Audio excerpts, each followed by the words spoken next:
Welcome to another segment of the Gay Barchive Show, where we explore gay history, one bar at a time. I'm your host, Art Smith, and in today's segment, we are joined by Elise Lindborg and her wife, Kelli Henderson, who operate a branding company called BrandPride and also have recently launched Pride on Demand and Pride in a Box. Welcome to the show, Elise and Kelli. Thank you. Thanks. You're quite welcome. I'm kind of excited to talk to you about some of these experiences because they're in areas that I haven't really had people talk about the bars from that area so much. A lot of people want to talk about California, New York, South Florida. And the other thing is, of course, you're going to be talking about mostly lesbian bars, which is something I haven't had as much exposure with. So at least I understand you told me that just after you graduated college in the mid 80s, your first bar experience was in Seattle. Is that correct? It was. I hadn't quite figured out I was gay yet. Everybody else had figured it out for me. And we all decided to go up to Seattle to a bar called the Easy. And of course it was a dive. And I remember to get in, there was a turnstile, this chrome turnstile that kind of stuck. So it kind of gets you in the groin a little bit. And I just can remember hearing the click of the turnstile and walking in, and it was like a pit. There was like a pit down below where you can dance, and then it was surrounded by an upper area where you could just watch people. And then the bar was teeny tiny. It was maybe 2 feet by 2 feet wide. It was a window, and they had one bartender, and I think it was Carrie Green, and she could sling those drinks so fast. There wasn't a cover charge, and it was just kind of amazing to see all these women in one place and go, And I understand a lot of the lesbian bars that I've tried to research, it's been a little bit difficult because typically they were more along the lines of what you're describing there. They were smaller, hole in the wall kind of places. They were almost underground. They didn't advertise. They didn't have huge signs. They weren't getting any attention because they didn't have a 3,000 square foot dance floor and bring in live entertainment and things like that as much. So the stories of the lesbian bars have been a little bit harder to uncover. Now, I understand the Easy was on Pike Street, correct? Does that sound familiar? When I went, it might have moved to Pike Street, but it was not on Capitol Hill. It was lower Capitol Hill, kind of near I-5, like really close to I-5. It's still a bar, but now I think it's like a metalhead banging headbangers bar. I always see motorcycles out there. I know the Pike Street location, when I was doing my research on the bar, was a place called the Comet Tavern before it became the Easy. And then after the Easy, it became more of a gay male bar called Spintron. So it had some incarnation afterwards for a little while. Yeah. And at some point, they added a full restaurant. Did they expand the bar, or was that after you had already left? I had already moved on to Indianapolis. So basically it was a small dive bar with a wooden dance floor and a lot of lesbians. A lot of lesbians in a turnstile, one at a time. We'll never forget that sound and getting groined every single time. It's like, in the lesbian scene there at that particular bar, was it kind of integrated, or was it pretty much all like white lesbians of a certain age or a certain type? I would say white lesbians, Young crowd though. wasn't younger crowd, 20s, 30s. Yeah, at that time. Yeah, I know a lot of the bars, gay bars, male bars as well, that were like that. They tended to have, a certain look, and only that type of guy went to that bar. And I know in some lesbian bars weren't like that, but Yeah, well, we don't have very many choices, so you just go to the bar that's open. I know in Indianapolis there was the Leather Bar, there was the Eagles, there was the Twinkie Bar. And everybody went to all the bars. Yeah.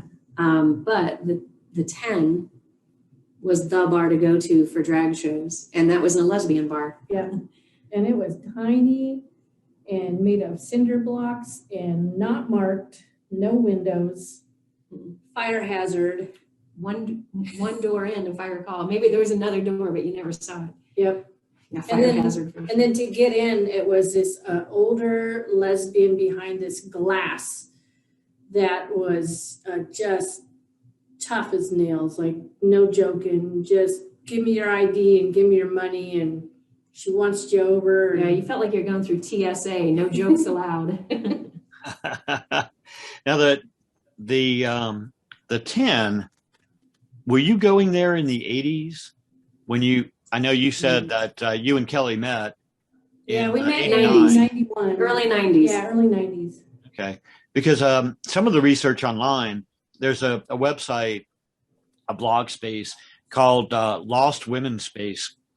And they catalog a lot of the different lesbian bars around the country that nobody else seems to catalog. And I believe it was in their description, they said that they opened before 2007. And obviously they opened before 1990. They moved. The 10 moved from its original location. But when we were in Indianapolis in the early 90s, that's the 10. That was essentially the only true lesbian bar, that was 6 days, 5 days a week or whatever. There were other bars that had women's nights and stuff like that, but the 10 was it. It was on 10th Street at that time. It was on 10th Street, and that's why it was called the 10. And it was integrated. It was black and white. It was, for me, coming from Seattle. At the time there was hardly any people of color there. And then when I went to Indianapolis, it was the first time that I'd really encountered black lesbians. And that bar brought in, gays, straights, women, obviously. But on Saturday nights when they had the drag shows, it was just a hoot and holler, and people, they always let more than were allowed in for capacity. But there would always be people standing outside to get in. I think a lot of the gay men came to watch came in to dance and watch the drag show and then dance, because they do intermissions and dance. They'd open up the dance floor during intermissions, and then at a certain time, it was like all the men just disappeared and they went to all the guy bars around town. But it was like a primer for a Saturday night. Now, the description that I've seen of the 10 describes it as Indy's largest girls' gay club, but there weren't very many, correct? There was a place called Shirley's One Way. But it really wasn't a lesbian bar. It was just a, kind of a dive bar in Indianapolis. And it was frequented by lesbians. So it kind of got a reputation as being another place to go, especially if you just you weren't looking for the dance floor scene. You were just looking to go play pool and have some drinks and chat. There was nothing fancy about this place, but it was kind of the other, I don't recall Shirley's One Way being designated as a lesbian bar. Well, if you remember, that was our first date. That was our first date. We were supposed to go get coffee, and the coffee shop was closed. So Kelly goes, well, I know where there's a bar with a pool table. Let's go play pool. And when we got there, the place was jam-packed, and there was a bus, and out of it was coming all of these drag queens, but with beards, like not pretty drag queens. They were called the Bag Ladies. And then they were doing an AIDS fundraiser, and we got our way up to the bar, and our funniest memory was there was a bag lady drag queen on there on the stage, and she had this blonde wig, but she had this ponytail that was about 8 feet long, and she started singing "I Am Woman, Hear Me Roar," and she started going like this. And she got Swinging her that head around. thing spinning around on her head, and it started knocking drinks off a table and tables and hitting people in the head. And God, it was so funny. Was this at Shirley's or at the 10? That was Shirley's One Way. So Shirley's was not officially a lesbian bar. I don't know. It may have been. It just wasn't your typical. It just wasn't your typical gay bar at all. It didn't.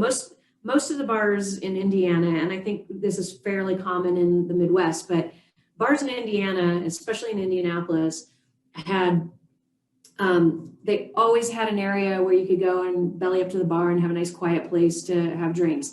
And then there was almost always a place where you could go, like have a dining area where you could go and have food. And then you'd go to a whole other section and there'd be pool tables. And then you'd go to a whole other section and there'd be a thumping dance floor. Shirley's was just this tiny little dive bar. And it may have been a lesbian bar. I really, honestly, I don't know. But it just wasn't a very popular place to go because it didn't have the dance floor. It didn't have the dance music. It wasn't where the younger crowd wanted to go. But every time we were ever in there, there were older lesbians there just kind of hanging out, sitting up at the bar drinking. And we would just go in to have a quiet evening and play some pool. So the Dykes on Bike type. Yeah, it was a kind of butch crowd, but it may very well have been Shirley's One Way. You have to look it up. Maybe it was a lesbian bar. We just thought of it as a dive bar in a shady part of town. Now, 10 compared to Shirley's and the Easy was a much bigger club, correct? It wasn't huge. I mean, the dance floor took 3/4 of it. I think the Easy was twice the size of the 10. Oh, really? Yeah, it was pretty big. Okay. Yeah, I didn't get that impression. Some of the descriptions I read about the 10, including the one I mentioned to you, Indy's largest girls' gay club. Yeah, I think it moved locations. Yeah, I think it moved locations at one point, and I believe it did take. I remember looking it up one time, and I was like, "Oh, that doesn't look like the address that we used to go to," because they were on 10th Street. Yeah. So I think at some point in time, when long after Elise and I left Indianapolis and moved to Seattle, I believe they moved locations and maybe very well became. they probably had to because of fire code. Well, I feel like they were doing a high or a road extension out of downtown. Yeah, their second location was on North Pennsylvania Street. Yeah, So which is not too far, but yeah, that's apparently not. they did move. Yeah. Now, Elise, I know you mentioned that you grew up in Montana, and my eyes kind of lit up when I saw the one gay bar from Montana that you mentioned, because when I started my research about a year and a half ago, in the first couple of months, I actually ran across some information about this bar. And you said you didn't mention where it was other than Montana, but I'm guessing, and you can correct me if I'm wrong, it was in Missoula? Yes. Okay. Downtown in Missoula, right downtown. So the story that I heard about this bar is that it was opened originally as the American Veterans of Foreign Wars Club, and was similar to any of those other military veteran clubs that you see around the country. It was a club for veterans to go and hang out and tell all war stories and, have a beer or drink or whatever they did. But at some point, the story that I heard was that it became frequented by the gay community, and became a de facto gay bar. Yep. Saturday nights, right? Saturday nights. So it was not really labeled specifically as a gay bar. But all the media, all the press that I found about it, articles, listings, all refer to it as a gay bar. And if I remember correctly, they had a sign on the building that that had like a beer mug and a martini glass Yes. with a rainbow between them, kind of an arched rainbow, but underneath it said AmFets. So, what was your experience when you first walked into that bar? What did you think about, walking into a veterans bar and being told it's a gay environment? I didn't really care that it was a veterans bar. I had moved to Indianapolis, and I came home, and I just figured out I'm lesbian. And I came home for Christmas, and I borrowed my dad's VW van, and it was freezing cold out. And I hadn't been in very many gay bars, and I got up. I said, okay, I'm going to go into the AmVets this year. And so I drove the VW van, like one of the old school VW vans, parked it, and I walked up to the door. You have to go down some stairs, and I walked to the door, and I opened it, and everyone at the bar turned around and looked at me, and I shut the door. And I walked around the block, and I'm like, Elise, you've got to do this. And so I open the door, I walk in, I go up to the bar, and of course, it's new meat. And I sit at the bar and order a beer, and there was maybe 15, 20 people in there. And it's where I met Brooke Trout, a drag queen, and she was doing a fundraiser to get enough money to go to Seattle for something, some drag queen thing. And then there was a woman that had drove all the way down from Kalispell which is about 4 hours north, to go to the bar, and she started hitting on me. And I was just like, oh my God. And she kept following me around. So she was nice, and I was nice to her, but I already had met Kelli. So yeah, that was fun. And I did it. I went in. I don't know if it's still, I think Missoula is so progressive that there's other spaces now for gays and lesbians to meet. Yeah, that particular club is not operating any longer. But but I have heard that in a lot of, the northern tier of states, there seem to be a number of states where there either aren't specifically gay bars, or people are just kind of relaxed about it, and you go to a bar that tends to be mixed. I've never found a gay bar that was actually located within the state lines of North Dakota, even though there are two gay bars that are listed in Fargo. They're both across the state line, like as in a suburb of Fargo, but not in North Dakota. And I've never found a gay bar that existed in Wyoming. And those are the only two states that so far I have not found any record of any gay bars ever existing there.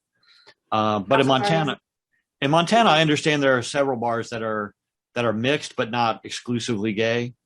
Yeah. Which is kind of the trend anyway now. A lot of that's moving. Now, Kelli, where did you come from? Where are you from? So I grew up, Indiana is where I'm from originally. And I went to my first gay bar in Lafayette, Indiana, which is where I was going to school at Purdue. And there was a bar there called the Depot. I don't know if it's still around, but it was a great bar, and it was, again, very typical Indiana bar. You walked in the front door, and on the right you had the bar, the quiet space.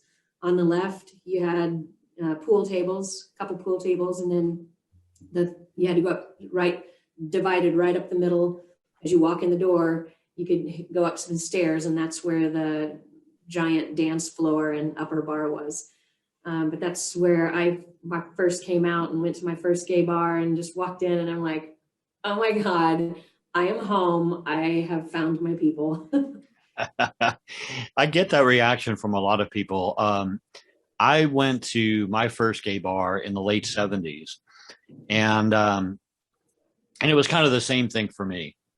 I kind of knew I was gay, and I had a boyfriend in high school, but I didn't know he was my boyfriend. If that makes any sense. Yeah. We were practically inseparable. We slept together. We did a lot of things together. We went on vacation together a couple of times, but I didn't know at that point that it was a lifestyle option. I thought it was just like, this is something I'm doing to entertain myself right now. And I guess in the back of my head, I thought at some point I would get married and have a family life like everybody else I knew. Mm-hmm. And then I think it was in 78 or 79. I was visiting him at college. He was down in Baltimore, and he took me into a bar there called the Hippopotamus, which was a long lasting gay bar. It closed in 2015. Oh, So wow. it was there for a good 40 years. And I had the same kind of revelation. You know, I ordered a drink at the bar, turned around, and I was looking at the dance floor. It took me a couple of minutes to realize that everybody on the dance floor was male. And then I suddenly just breathed a sigh of relief and thought, okay, there's hope. And Yeah. and really that's what the bars were all about back then. Those were our safe havens. I know the lesbian experience is a little bit different. I think in general, lesbians have been more accepted in our culture, than gay men have been over the years. And I think that's evidenced by a lot of things, like, you know, the whole women's right movement probably had something to do with that. You know, it's been okay for women to wear pants for decades, but it's still not okay for men to run around in skirts, really. You know, not that there'd be a reason for that, but some people want to. Yeah. And I think in general, you know, from the lesbians I've spoken to, they say that it was a little bit less daunting to go out to a bar or a restaurant as a lesbian couple and not feel like they were being judged by everybody. Whereas groups of men, especially if they were clean cut, preppy looking, you know, men that were in a group of 4 or 5 having dinner in a restaurant, you would get a lot of heads turn and people would be like, what's the deal here? Yeah. Was that your experience? I mean, did you, even though you were relieved to find lesbian bars, did you find that in general in public you could go out and not be too concerned about people giving you grief? Or No, not at that time. Mm-mm. Nope.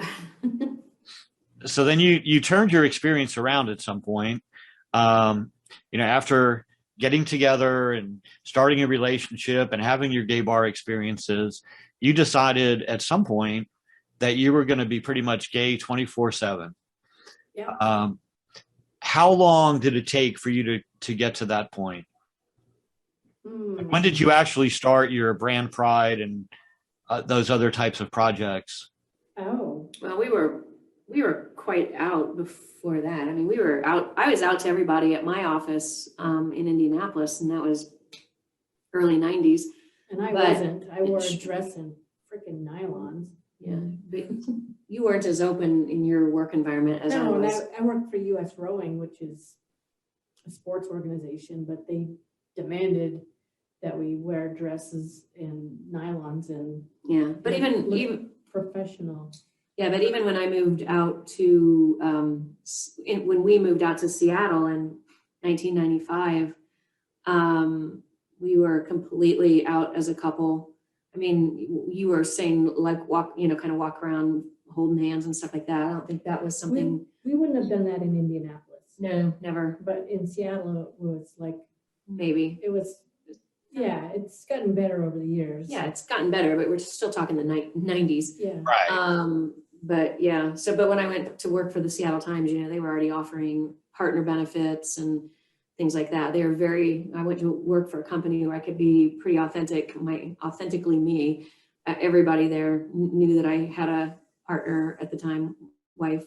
And it was a great company to work for. So I didn't really feel like I had to be closeted or act like I was something different than who I was, which was a blessing. And I feel like we felt that way in Seattle, regardless. Indianapolis, not so much, still very conservative even today. I mean, Pence came from Indianapolis or Indiana. Well, even in Indianapolis, when we would go out to the bars, at that time in the early 90s, Be harassed. yeah, we were, Bing, my buddy Bing and I, we got a brick thrown at us, coming out of a bar. And it was also at that time where there was gay men were disappearing. And they were being murdered, and it was on one of those crime shows, and it was this guy in Indianapolis, and he buried like 15 gay men's bodies in his backyard. I think he was from Ohio. He was coming to Indianapolis and Yeah. picking people up and dragging them to. Yeah, there were a lot of cases along those lines that happened in the 90s in various places. I mean, you had Jeffrey Dahmer was in that same time frame. Right. There was a guy I'm in Tampa, Florida. There was a guy down here in Tampa, Florida, who did a similar kind of thing. I don't think his body count was quite that high, but yeah, it was a strange. Could have been 8. It could have been 8 or 15. But yeah, I mean that was happening while we were going to those bars. Yeah, and a lot of people don't realize, younger people, a lot of them don't realize, they feel like they're being judged because they want to do things that we at that time would have considered extreme. I mean, we were just trying to be our normal, authentic selves, walking down the street with another person of the same gender and not get bashed for it. And right. I don't think so much that happens anymore, but we're making progress. It's not fully there. Yep. Now, Elise, I might have actually run across your path in the 90s. I read that you were at the 1996 Atlanta Olympics. I was. And I was living in Atlanta at the time, so I attended quite a few of those events. Oh, awesome. It was an incredible experience. Did you get to see much of the Olympics while you were there? No, I was managing the U.S. rowing team, and we were probably an hour north in Lake Lanier. We had rented about 5 houses, so the only time that we went down there were for the opening and closing ceremonies. So we were up far away from the madness. And weren't they fabulous? A friend of mine, John Best, was one of the organizers of the opening and closing ceremonies for the Olympics. That was amazing. And I begged him at that time. I said, please, when the Olympics is over, can I have one of those trucks that they used in the opening ceremonies that were completely covered in like a mirror wrap? They were like silver chrome looking, the whole truck. Yeah. Can I please have one of those? He said, no, they have to go back to GM because they're not street legal. They would blind people with their headlights reflecting. So I never got one of those. Dang. I'll keep my eyes open for one. Well, now I think you can get that mirror wrap put on anything you want. Yeah.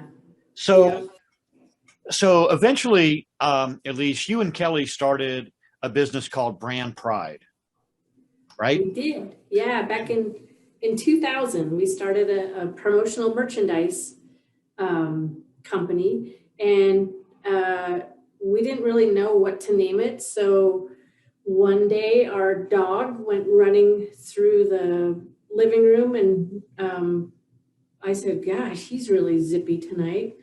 And Kelly's like, yeah, he's a zippy dog. And so we went to see if Zippy Dog was available on the internet, and it wasn't.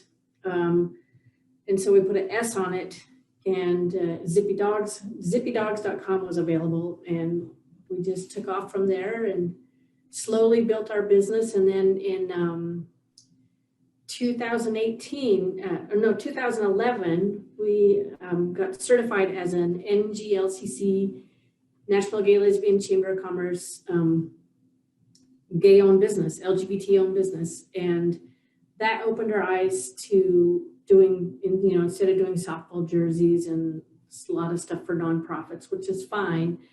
But the bigger companies you get into, the larger orders you get. And so we started getting a lot of Fortune 500 companies in our wheelhouse. And then I don't know what kicked this off, but I started looking into seeing where all these companies buy their promotional products, all the t-shirts and the flags and the banners.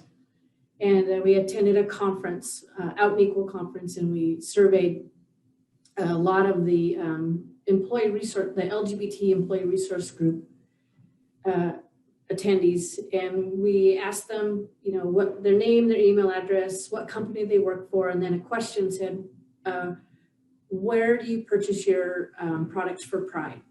Do you use an LGBT vendor? And when we tallied up about 1,500 surveys, and we discovered that less than 6% of Fortune 500 companies use LGBT vendors like us for their Pride merchandise, which means they're going to large companies like Staples or any non-gay owned businesses, and not really truly supporting the LGBTQ community. So we decided that to make Pride be our business, and to get these companies to walk the talk and spend intentionally with LGBTQ businesses like ours, because just slapping a rainbow on something is no longer, it's not acceptable. Economic inclusion is what we're looking for, because that's what truly lifts our company up. Not our company, our community up, because we give back to the community. So in 2020, we changed our name to BrandPride. And we've gone from, helping 6 Fortune 500 companies with Pride, and selling goods to them. And in 2020, we had over 45 Fortune 500 companies lined up to use us. And then the pandemic hit. So it's also when we rebranded. Yep. So we rebranded. Nobody knew about it because of the pandemic. That's when it was 2020, January 1st, that was the kickoff of our new company name. And you have the added advantage because, you're a part of what I call the gay community, just because I'm older. Back in the day, and it may have been the same way when y'all met, everything was the gay community. There was lesbians were part of it, but it was just referred to as the gay community. Even some of the national activist organizations and fundraising groups, were the National Gay Task Force, was their original name, things like that. But you have an advantage of being insiders in the community, that you can help a huge company understand not only how to choose the product, and decorate the product to be appealing, but also what products to choose. Because I've gone to many Pride events, as I'm sure you have, and I have been to the ASI conventions, which I'm sure you have. Yeah. The number of products out there is daunting. There are millions of individual branded products that people can put their name, logo, slogan, whatever on. And personally, I get really tired of people taking like the lazy route. There must be somewhere like promotional products for idiots online. And you just type in what promotional product should I get? And they say dog bandanas and koozies or something. And you go to these events and you have, 50 different tents giving away a koozie. The same thing. Right. And, or like you said, they just slap a rainbow on it. I don't even think about it. And they do it, spend however many tens of thousands of dollars they spend. Oh, it's millions. It's millions of dollars. Right. But I'm saying an individual business goes out and spends X number of dollars for yes. And the rest of the year it's nothing. Yep. But it's really refreshing to have somebody like you two to come into the picture. And I'm sure there are many ASI distributors around the country that are LGBT owned or operated, but not so much that are on the scope that you are, where you're, dealing with national companies, where you're, completely branded as a pride oriented company, and every single client that you come in contact with is basically smacked on the back of the head and said, hey, we're a couple of lesbians and we're doing this. There's no hiding. It's not like you're in the shadows and then when it's convenient saying, hey, we're a couple of lesbians. You're proudly embracing the fact that you are an LGBT community business. Yeah, we tell them we're all gay all day, 365 days of the year. Now, I noticed you also decided, in addition to being able to do, the Pride branded merchandise, I'm sure for these Fortune 500 companies, you probably also do non-Pride merchandise. I mean, I'm sure if they're already dealing with you, they're going to say, okay, we want to have, 20,000 pens to give away with our website on it. And you do that as well. It's not everything that you do is focused on having rainbows on it. Exactly. Yeah, most of our businesses with these larger companies is not Pride, right? Well, it started out as Pride. Yeah, our logo has a unicorn on it, and we call our unicorn the Trojan unicorn, because we want them to know us as the Pride company. But then once we get our horn in the door and do a good job with Pride, it just naturally flows. Like, oh my gosh, we have a conference coming up for blah, blah, blah. We need this. And it just kind of snowballs. Well, and on top of that, I'm assuming you're in Vegas now, right? Yes. Does Vegas identify LGBT owned businesses as minority? I don't know. We've only been here since December, so we're still trying to get a lay of the land. I doubt it. What about Seattle? Seattle does. Okay, and I'm in Tampa, and Tampa does. Yeah. In fact, at the last NGLCC conference before COVID, I believe it was held here in Tampa. And we had just elected a new mayor. Was that the female mayor, the blonde?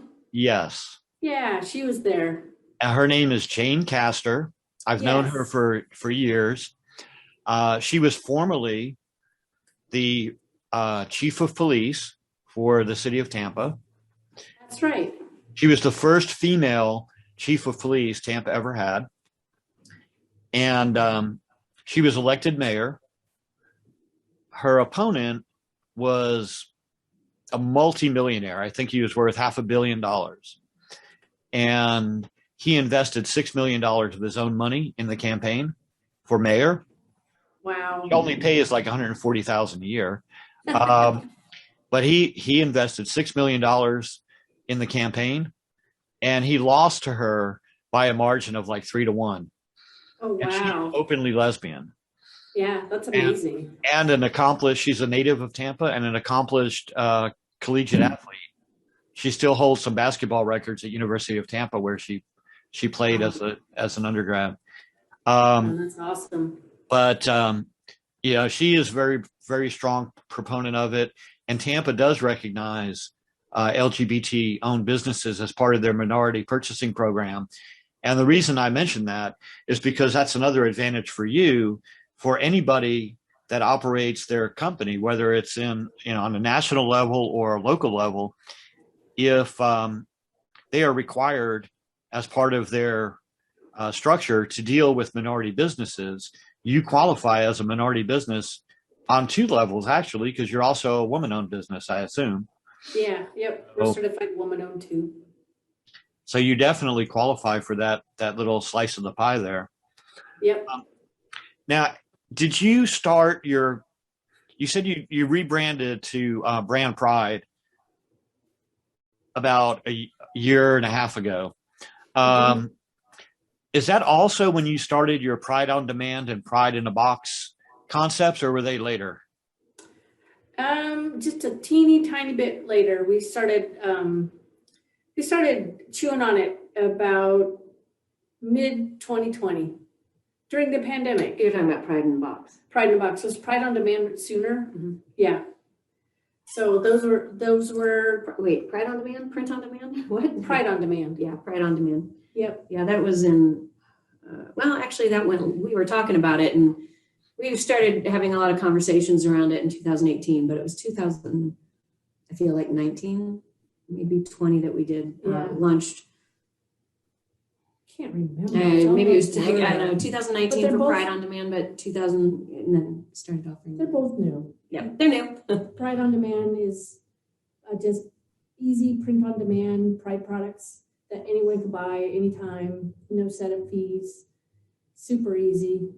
And then Pride in a Box is a little more launched this year because of COVID last year. No one celebrated Pride, and we did some Pride boxes for Twitter and who else? Pride Delivered. Pride Delivered. And I'm like, oh my gosh, what about people who aren't affiliated with companies? They would want to send a fun box, Pride box to their friends, or a secret crush, family. Knowing that people couldn't go out to Pride, it was a great way to reach out to people and show support. Yep, and it's super fun, and all of the products, I'd say 95% of the products in the box are sourced and designed by LGBT vendors and businesses. So, and then part of the proceeds we're gonna donate $2 from every box to Black and Pink, which is they're trying to help LGBT folks in prisons. And I forget what else all they do, but they're a small, nimble nonprofit that we want to help support. Well, very cool. Well, it's been interesting to hear about some of your experiences from the other side of the fence, because, I never really frequented women's bars, and I certainly haven't gone to any in Seattle or Montana because I've never been to either place. So it's always good. The whole object of this project is to be able to get people to learn more about the history of gay bars. I kind of feel like LGBT history has focused so much on political action and activists and a handful of celebrities, and that's it. And in my day, when I first came out, the gay bar was everything. It was your social center. It was your safe haven. It was the place where you met your boyfriend, girlfriend, whoever. It was the place where you discussed political topics that concerned you. It's the place that raised money for causes that you cared about. It was our whole community at one time. And so many of those memories are getting lost because the people that went there 40 or 50 years ago are not around or won't be much longer. Yeah. And so that's why I kind of started this project. And I said, let's try to collect as many stories as we can and put them out there on a, first person basis, oral histories from people who experienced it. And granted, there's going to be some inconsistencies. There's going to be somebody that says, well, I went to the 10 and it was glamorous. It was the most glamorous bar I ever went to. And other people are going to say, no, it's kind of dumpy. But that's the way life is anyway. Nobody. Yeah. nobody ever agrees on things like that, but at least we're getting the information out there, and we're kind of highlighting the people who experienced it. So I'm really glad you shared those stories with us. And oh, you're quite welcome. And I'm also glad to know about your business. At the end of the video, I'll put up slides that give your, website information, and I'll add some pictures in during the course of the interview that show some of the things we talked about, like a picture of the AMVETS outside and things like that, so people can kind of visualize a little bit better. But I really appreciate both of you taking the time to do this, and I hope you have a great deal of success in Las Vegas and around the country with your BrandPride. Thank you very much. This was fun. Yeah. To relive. Oh my God. We were talking about it the other night. So thank you. Yeah, thank you. You're quite welcome. And that concludes another segment of the Gabe Archives podcast. You can find more podcasts at gabearchives.com/podcast. We also have more information about this podcast and links to the other podcasts we have completed. We hope you enjoy your trip down memory lane.